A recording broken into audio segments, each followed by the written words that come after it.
Okay, folks, this was the first question on a paper 2 calculator paper higher tier at Excel, but it's also applicable for foundation tier students. Okay, ABC is a right angle triangle.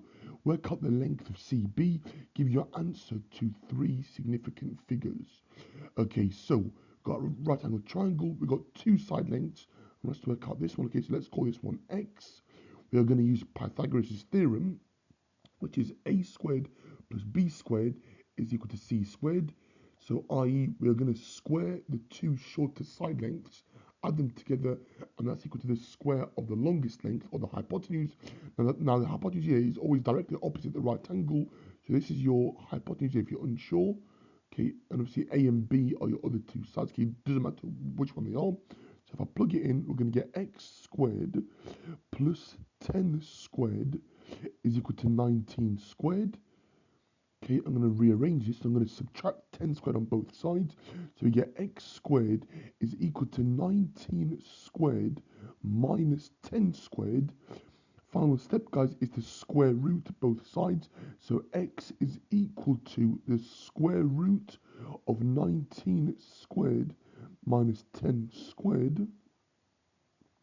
Okay, which if you plug it into your calculator, it gives you 16.2, okay, to three significant figures, okay, I believe, okay. So hopefully that makes sense, okay, and that is using Pythagoras' theorem, okay, in this video tutorial lesson, okay. So whenever you have a right angle triangle, okay, and given two side lengths and asked to work out the third length, you are always using Pythagoras. Okay, if you're given two sides and asked to work out an angle, you'd obviously use trigonometry, so SOHCAHTOA. Okay, and similarly, if you're given one angle and one side length of a right angle triangle, okay, then you're able to use, yeah, SOHCAHTOA again. Okay, so sine is opposite over hypotenuse, cosine is opposite over adjacent, sorry, yeah, adjacent over hypotenuse, and tan or TOA is opposite over adjacent. Okay, and that is working with Pythagoras in this video lesson. Okay, the key for these topics, guys, for trig and Pythagoras, is to have a right angle triangle.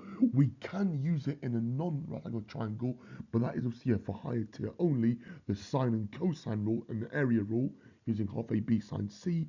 But yeah, this is obviously higher and foundation for right angle triangles, so it could appear on both higher or foundation GCSE maths on a calculator paper. Thank you.